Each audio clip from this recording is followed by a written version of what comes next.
everybody. This is episode 9. I think we're in episode 9. What's going on, everybody? This is the Apple Advisory. This is your host, Mike B. And along with me is my guy, Mike B. What's going on, man? Not much, man. Just chilling over here. Ready to talk about this Apple stuff, my favorite company in the world. I'm being sarcastic, man. I know somebody's probably at Apple, they probably be like, I mean, you talking about all this shit, but you got a phone though. It's like, I got it off of technicality, okay? It wasn't, it wasn't a choice, but whatever. I mean, we can jump into it. Yeah, man. This is your Apple source, man. I can't complain either, yo. I'm right there with you, yo. When it comes to Apple, I'm kind of a hypocrite because I got a laptop, I got the phone, but I still be hating on them every once in a while. I think most of it is just because of the whole, like, they try to treat themselves as elitists in a way, and then it kind of goes in contradiction of what their whole 1984 commercial, that mantra that they did. I know it's not 1983 or 84 anymore. It's like, 35 years after, but like they came up with this mantra of not being part of the, that George Orwell concept that just monolith. Everybody's just the same. But here we are in 2020. And you just trash if you're not an iPhone user. That's basically what it is. That's kind of how they treat it. But, I still love them because they do come up with some innovative stuff. I mean, like, they do come up with technology that people tend to clone because they got the zeitgeist with them. Like, they got that mind share. That's what it is. They got the zeitgeist, They just be like, they come out with something. Man, I heard that in a minute. The people feel it, what Kanye say? They provocative. No, that wasn't even Kanye. That was Will Ferrell. They provocative. It gets the people going type. Yeah, that's right. I mean, they just get it. They feel it, and they be wanting to run with it. But like, I can say I'm a genuine hater. You know what I mean? It's not. See, I ain't gonna lie, man. I like the design of the Apple technology, like the laptop, laptops, even the cheese grater. You know what I mean? I like it. It's just that it's the arrogance for one, and then two, it's the me being a little bit more techie than the average person. Just how locked down. I'm not able to freely do what I want on Apple technology. So it's kind of like, it looks good. It's made for the average person, but I ain't average. Right. And that's we gonna stop it right there. For the people that don't want to have to deal with technology, it's perfect for you. I'll say that. If you want to just be able to get some of the functionality without having to be in the know of technology, you just get your job done. It's great for that. But at the same time, it gets you caught up in a lot of headaches. And we want to talk about one of those headaches in particular. We want to talk about 2 health topics and then one topic about how people think that, Apple devices are secure when they're really not that secure. First topic, matter of fact, we did talk about the Jeff Bezos topic where, it was his iPhone that got hacked. But there you go. but the topics that we're going to really talk about today, we got 2 health topics. Like I said, one of them in particular is that Apple is going to be attending a meeting next week to promote improved patient access to health data. Talking about trying to actually integrate it so that, you can easily get that data from whatever doctor or medical procedure that you've had, just being able to aggregate all that and be able to just get that to you. Next topic that we're going to talk about is talking about how Apple is going to introduce a large-scale gym partnership program as part of like their Apple Watch initiative, part of what they call Apple Watch Connected. Essentially, the Apple Watch is, a health device. It's a smartphone, it's a smart watch, but a lot of people primarily use it for health purposes. And they're going to be partnering up with a variety of gyms. Hopefully they'll do mine soon, but they're going to partner up with a couple of gyms to get this thing going. And we'll talk about that a little bit more. And then the last topic that we have is talking about how the article topic reads that the sneaky, simple malware that hits millions of Macs. essentially there was a hack that recently occurred that well, actually it happened in 2019, and it really got announced in December 2019. But essentially, it was a hack that affected a lot of people. And the main thing about it was that it was so simple that if you were a Windows user or something, you probably would have, got over this really quickly. Yeah. But Mac world, there's a Should have lot been of people. quarantined. Yeah. I mean, people got dealt with a lot, but in the Mac world, since they rarely tend to see these type of attacks being exploited, a simple attack that happened got them caught up. But with the first topic, let's talk about it. Apple is going to be attending a meeting next week promoting the improved patient access to health data. Um, if you already use Apple Watch, or if you just have an iPhone in general, you should notice that there's an app on there called Apple Health, or just called Health. It's just called Health. They tend to have the one word names like Madonna. Um, they have the Apple Health app on there, and one of the primary things that they try to do with it is to integrate it with the watch. Where if you're wearing a watch and you are, going through your routine activities, you're able to collect data on your health. Your heart rate. How many steps you've taken. There's a variety of exercise options that you can do on there. Um, but with the watch, along with the app, it allows you to sort of collect and aggregate this data into one central place. And what they essentially did last year was to partner up with a couple of um, medical facilities that manage health data, and allowed it so that you can pull your data out of whatever that service is. One of the companies in particular was called Epic Systems. Most of these software, most of these companies are not companies that the regular consumer would use. It was companies that like hospitals would use. Yeah. Yeah, they would use those on a daily basis. Epic Systems being one of them, a large, what they consider the largest medical research companies in the U.S. That collects this data and organizes so that when you go from hospital to hospital, your records are basically managed in some form or fashion. But the regular person, the person that the records are about, they rarely are the ones that have access to it. We rarely have access to that data. It seems to be that there's this whole HIPAA compliance. It's a compliance regulation that's been set where a person's health data has to be locked down in so many forms of fashion, because it's just secure data. It's private information. And they mostly hospitals don't want to be liable for that information getting out in any form of way, so they have HIPAA compliance for that. But It always, yeah, go ahead. I would say, well, think so. One thing, it always, I get the whole HIPAA thing. I just always sit back and think, like, what is it that people really have to hide? Like, I mean, me personally, it doesn't bother me that people know that I have asthma, you know what I mean, or had asthma, right? Or that I was, Right. so this whole thing that I'm hearing, I know that, and there's more things more severe.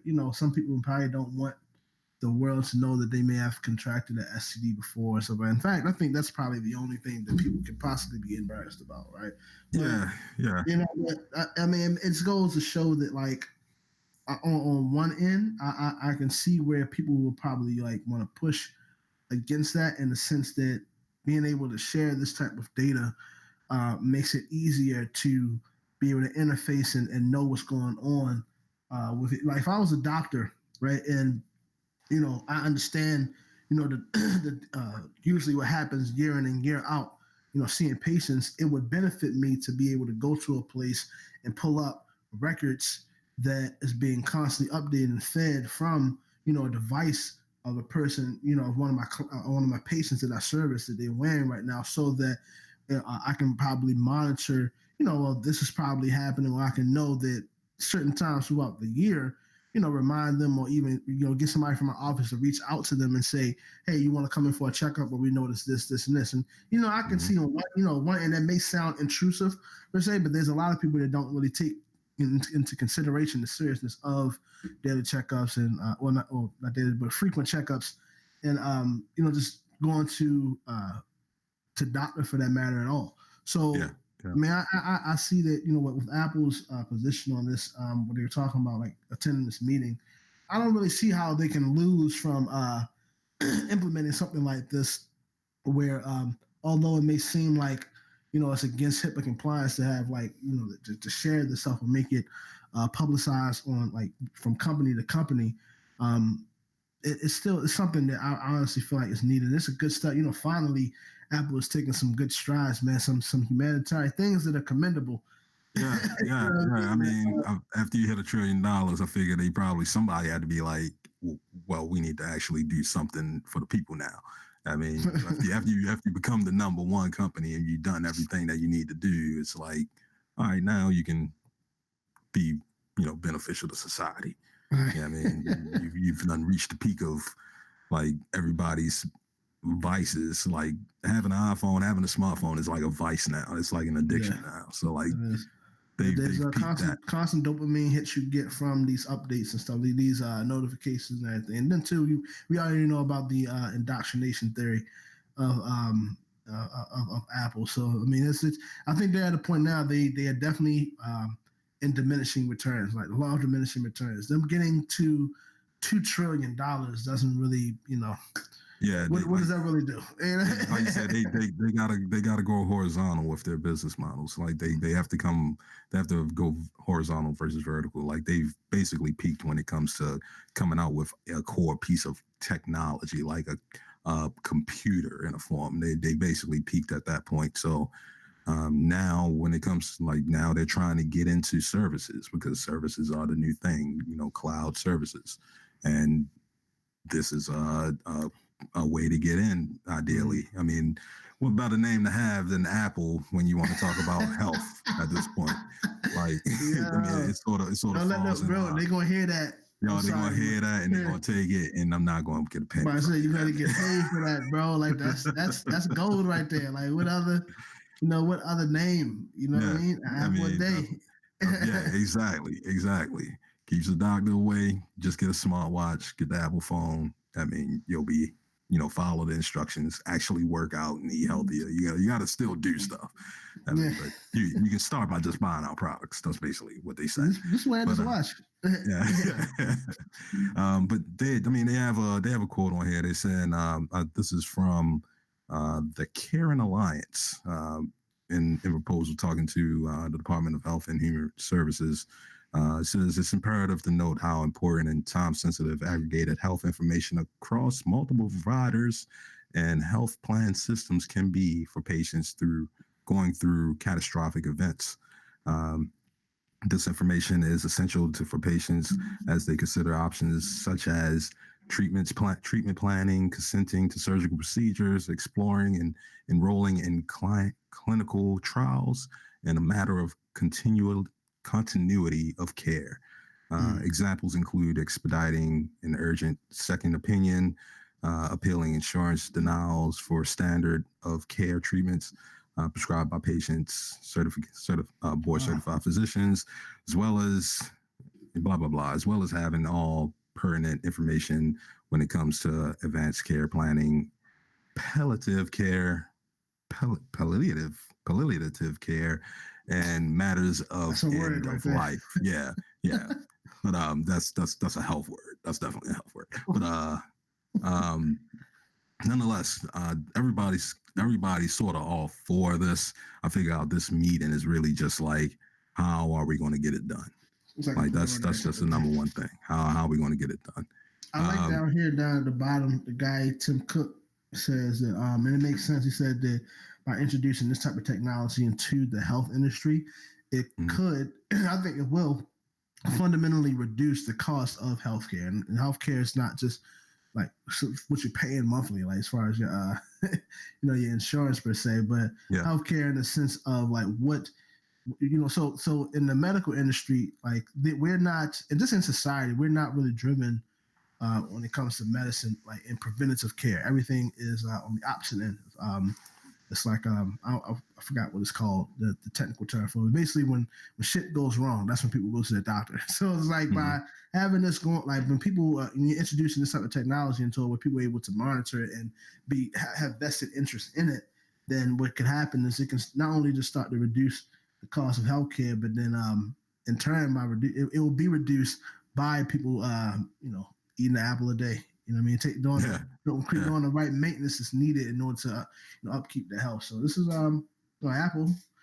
I give them, okay. I see we making good strides here. Okay. Speaking on that, like that's the next article. Like that's their initiative is to actually try to get people to take the steps. I mean, most of this is really to like ease the process because you can do a lot of this stuff on your own right now. You can try to manage and consolidate all this health information on your own, but it's a task and a half. You basically like a second job trying to do this stuff, and they're taking the steps to try to make this a little bit easier. And one of the things that they're doing with this next article is that, based on the article title, Apple introduces a large-scale gym partnership program, Apple Watch Connected. Essentially, what they're trying to do is partner up with a variety of gyms that are out there currently and build a program based around their Apple Watch so that, you can use that Apple Watch to essentially help as an assistant, as a guide, as a totem for some type of form of discipline to continuously monitor your activities while you're working out. And they're trying to get the gyms actually involved because it's kind of it's separated right now. You go to a gym, you have an Apple Watch, you hop on a treadmill, it can track your run, but that's really about it. It's not really too many things that you can track what you're doing. You sort of have to put in your own you have to monitor it yourself. You have to put in your stats yourself. If you do reps, if you do like 20 reps on one machine or another, you gotta like monitor and track that. And what they're attempting to try to do is come out with a program that will allow for the gyms to take some of that leeway away from you, so you don't to take some of that work away from you, so that you don't have to focus on it as much. They said that they're partnering with Orange Theory, which I never heard of, Crunch Fitness, which I never heard of, YMCA, which everybody heard of because of them boys, them village people or whatever. Basecamp Fitness is the last one. I'm hoping that they partner with Planet Fitness sometime soon. But they have stipulations with this partnership saying that they have to like meet certain requirements. Some of those requirements we're talking about how they have to have their own app for one.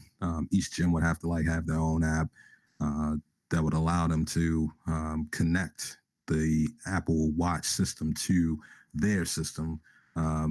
They would have to have some type of workout program that can be tracked on the app, so so that you can monitor activity that you're doing, what you're working out, what you're doing.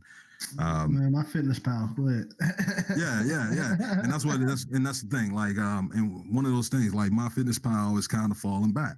There was an article a couple weeks ago we might talk about on the weekly tech wrap up. Under Armour basically disabled their fitness systems. I mean, they had like a whole kit that you used to buy. They had like a heart rate monitor that you wrap around your chest. They had like a watch or something, and then they had like yeah, I remember that. I did an interview with them. I ain't got hired, but I remember they went through all that. Yeah, it's like a smart what do you call them weight things where you just stand on it. I can't even remember the name of it. When you stand on and measure your weight, like a that's how we ain't measuring our weight. Shit, man. What is it? You step on it. Yeah, I mean that thing right there. That's the thing that they got rid of. They stopped. Actually, they disabled it. They made it so that it doesn't necessarily call back to home. So they're not like tracking that data. I think you may be able to track it yourself still, but it's not part of their overall system. Under Armour had bought out MyFitnessPal a while ago, and they made it part of Under Armour. And I think those devices connected back to MyFitnessPal, and they're not doing that anymore. And one of the things was that it's all proprietary systems, and that's kind of the thing that like about, when Apple gets into something, because it becomes a proprietary system, but hopefully they make it so that it's open ended so that other companies can get into it, because there's obviously a thing that Android people need to be in part of as well. I Yeah. mean, Apple, Google bought the fitness tracking, was the watch, the Fitbit. Fitbit, So, the Fitbit. yeah, I mean, so I actually like the ideally, Fitbit a little bit better than Apple. I was thinking about getting one. I bought two for my parents, my mom and my father. They both got like health issues. My father had like 5 heart bypass surgery, so like man. he definitely needs to have it monitored. But the thing is, he don't ever use it, which irks the hell out of me. I'm like, yo, come on, just put the watch on and keep it charged. Like, you should know by now. Like, that's what I'm saying. Like 24/7 monitoring, bro. But like, I'm planning on getting that Versa for myself, just so I can have it as well. Because I look at theirs and I'm like, oh, there's so much I can get out of it. Because I work out like 3 times a week. I mean, every other day. So some days it's 3 times, some days it's 4. Some weeks it's 4 times a week. But I'm consistently working out, and I always needed some. I always look to have something that I can monitor this, and if it can be a part of my membership with Planet Fitness, it makes it a lot easier. It makes whenever it a lot. It's integrated, like whenever you have something like this and it's integrated, it becomes more effective. Like, so because like you said, man, health is challenging. You know what I mean? Like, it's no. Yeah. When certain things happen, we always are paying attention to the symptoms, but the source of what the hell is going on, man, like it's difficult to pinpoint that. So, but it's a lot easier to get away from these things by like practicing preventative measures, which is, like you said, eating better, and what they're trying to do with this partnership, which is get people to, move more, exercise more. Certain cultures, I mean, I was watching a video, I think by Abba and Preach, where he was talking about how it was a funny segment where it's like basically they're comparing American culture with like obesity to what we see around the world, and how they make it like in other cultures, it's like mandatory. It's a part of life to just be able to move and like to get around. You know what I mean? Like it's a part of your health, and that's something that we do not do in America. With whether it be laziness or good living. Good living. What I mean? That's something we don't. So by Apple, we enjoy the relaxation of life. More than other countries. Lack of stress. Yeah, we don't have to worry about where the next meal is coming from. Even I think they said the average, even the homeless person on the street is more wealthy than the homeless person, somewhere else, probably in a third world country. But what they're doing here, man, I think is a good business move.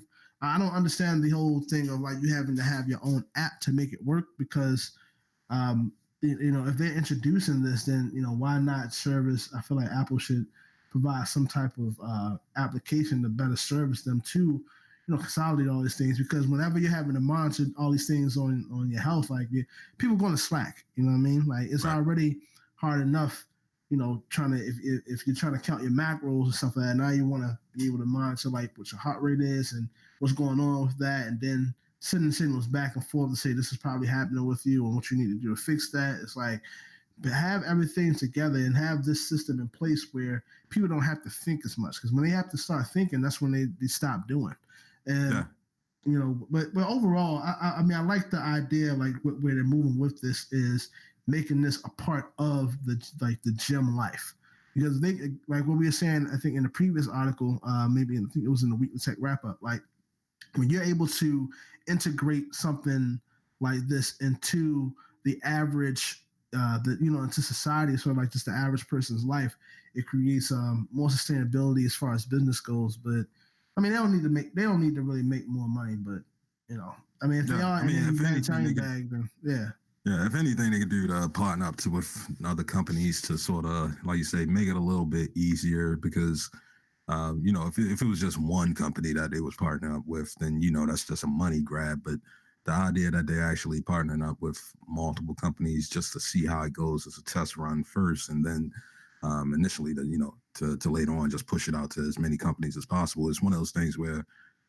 right now they're just sort of getting everybody ready for the transition. Apple has to get their software ready, and they're requiring that the gyms become more of a technical company. Like Planet Fitness, I feel like Planet Fitness does a real good job with their app environment. They actually upgraded their app a couple days ago, and now it well, a couple weeks ago, but now it has videos, and like they already had like a system that was similar to MyFitnessPal, where you can actually list out your workouts, but they actually have introduced different workout videos and methods that they've created that you can just follow along with to get through your routine. And there's already an account and all of that stuff. They have the whole back end data, back end stuff set up. It's just rather a matter of getting that back end databases that they have to connect to Apple services or Google. I would love for them to work with Google too, but once this is really just building up the infrastructure. If you got these gym companies, YMCA, whatever, get y'all IT, get y'all infrastructure and back end set up, or partner with some company to get y'all stuff set up so that your customer base can benefit from this. We get our end set up, and we'll connect them at the middle. And at that point, it'll be based on how the users use it. Whether they want to use it or not, it'll be there available for them, and it'll be a lot easier of a system to use ultimately than, like you say, it's a lot of stop gaps where, the watch doesn't work with the gym tool that you like, man, like when you go to a gym now, like, these you can't even get like a regular it's real hard to get like a regular pair of headphones now. You get you get a phone or something, they got the headphones with the USB-C, or they got the lightning cable like with the iPhone. But go to a gym and try to use a treadmill, what they got? They got the 3.5 millimeter jack. I mean, or you got the wireless headphones, you got the wireless Bluetooth. You can't hook that up to your treadmill. Or like I was just at the gym earlier today, they got those 9 channels on the TV screen. You can't hook that shit up to any of your headphones or anything. So it's just watching showing you video for no reason. You can't do nothing with it. So I mean, like just being able to get to improve the gym technology scene, that would help out with being able to allow it to be part of the stuff. I don't want it to be too advanced, just be advanced enough. Like I said, you don't want it to change too much. If it's more than 10% of a change, it's too much. Yeah. And last article that we're going to talk about this last article. So, we talking about Apple trying to get involved even heavier with your health data. Along with that is securing your health data. And, everybody thinks that Apple is one of those companies that doesn't get hacked. They do get hacked, and they get hacked real simply. This article that's from Wired, not the Wired. That's all. Shout out to Baltimore. Yeah, shout out to Baltimore, my home state, right here. Home city. A sneaky, simple malware that hit millions of Macs. That's the title of the article. Basically, they're talking about how, based in 2019, on December 19th, they collected all the stats to see like who was attacked the most and who was attacked by what. And Kaspersky, which is one of the top antivirus companies out there, basically pointed out that 10% of all Macs that are out there in the world have been attacked by this one particular virus that they were calling Shaler, SHLAYER. The Slayer. Slayer. That's Slayer. Yeah, I mean the Slayer Trojan. It was a very simple hack. Stuff that everybody else would have saw and probably caught on quickly. There was a site that was pushing out advertisements. You click on the advertisement will bring you to a download Flash. It was literally download Flash, like one of them Adobe Flash update pages. People would accidentally click on it, and it would begin running this Trojan on the back end on your Mac. And it had the ability to, get around places that you would have to authorize it to go by tricking you into thinking that you're giving authorization to something that's legit. Because, with most of the software now, most of these computers now, you got to say, okay, you got to allow this. And it was able to convince you to say, okay, to the software. But it said, okay, 10% of all Mac users said okay, and that's a problem. That's too much. Yeah, that's a problem. But that's it's one of those things where a lot of this really is like a form of social engineering as much as it is hacking. It's not like they The social hacking. That's actually what the part I was going to hit on, Mike, is that I mean to jump in and cut you off. This stuff we were talking about this, man, like how a lot of the stuff with like these security threats and things get messed up. So what we're coming to find out is that nobody's, when it comes to just like a a company. I know Apple has branded itself as the unhackable, right? Back in the day, that's kind of how it was. That, when Windows was having a lot of issues, Mac never, because no one really used Mac, and I mean it was expensive, all this other stuff. But now that more people are part of the Apple, the Apple movement. Everybody, gives attackers, hackers more opportunities to, like you said, through social engineering, like monitor the social engineering and be able to see how to find ways to get in the most simplest ways to attack. You know what I mean? And they're a larger target now. Right. And because of that, what you see is that there's a lot more when it comes to hacking, and then getting caught with stuff like this that has to do with the way that people think rather than the way that the computer operates. Right. And the more and more we see this stuff happen, I think the more and more we want to see the vulnerabilities in Apple within these devices, and it's not going to stop. I think that if I was to if I'm putting on, like, I guess, my hacker hat, right? I'm one of those guys. I kind of look at it as like Mac being open game, so because Windows, has had their ups and downs. There's all types of security, Norton security, virus and AFI and stuff like that. You got the fake ones out there, the low budget ones. So they kind of up one game. But when it comes to Apple, because it's been so closed off for a long period of time, even now with it being everyone being a part of like I said, the Apple movement. But as far as the core functionality being used on a day-to-day basis and stuff like that, it's been so closed off that now that it's being opened up, it's like, who's to know, who's to say what they'll be facing within this next decade of tech cold war? Because they're trying to be a lot more. They're trying to be a lot more active within, like we just was talking about, within the health industry. A lot of their information and stuff like that. Even with the things that they're developing, it's they're starting to slowly creep more into some open source stuff. So there's stuff like, just like we're seeing in this article, it being simple enough.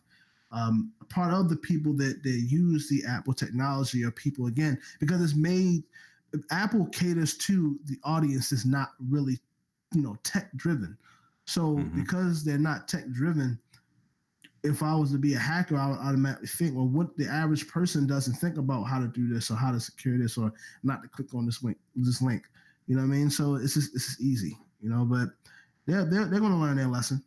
They're making the right strides, but that comes with them doing what they have to do in order to ensure that their data and their devices are not just open, and they have to maybe in some way educate the Apple users on how to become more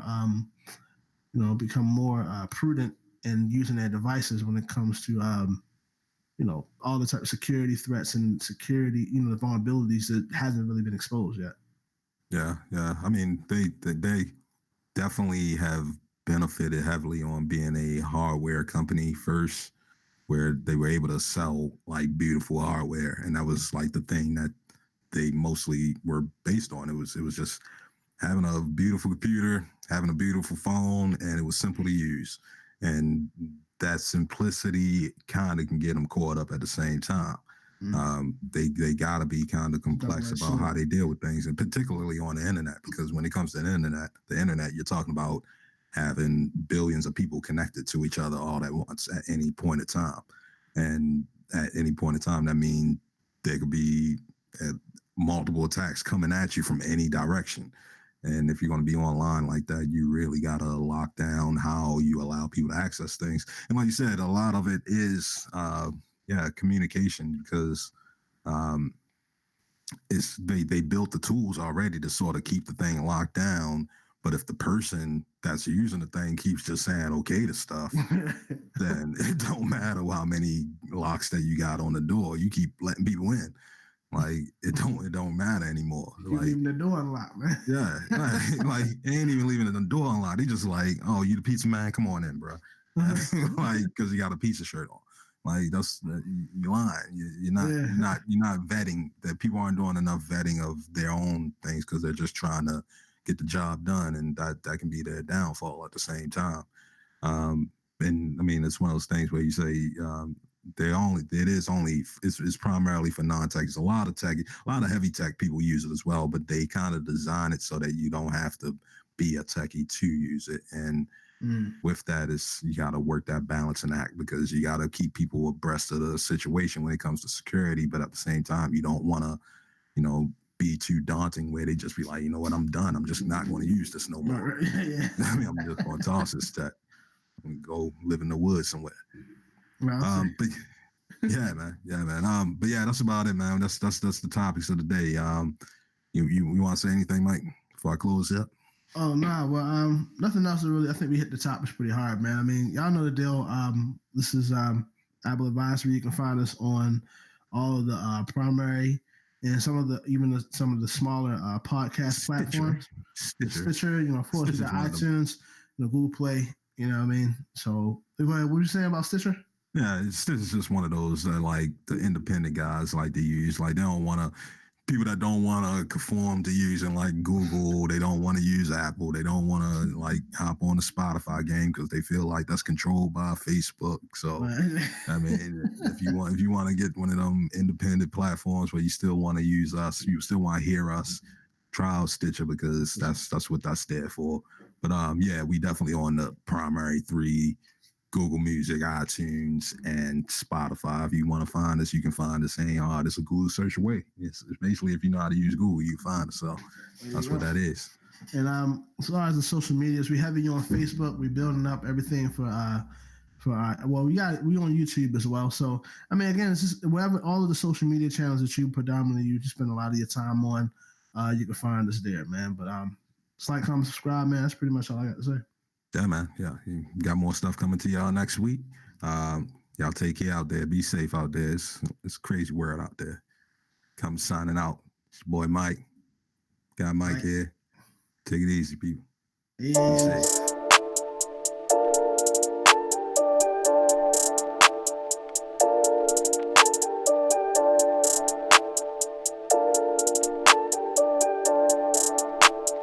Yeah!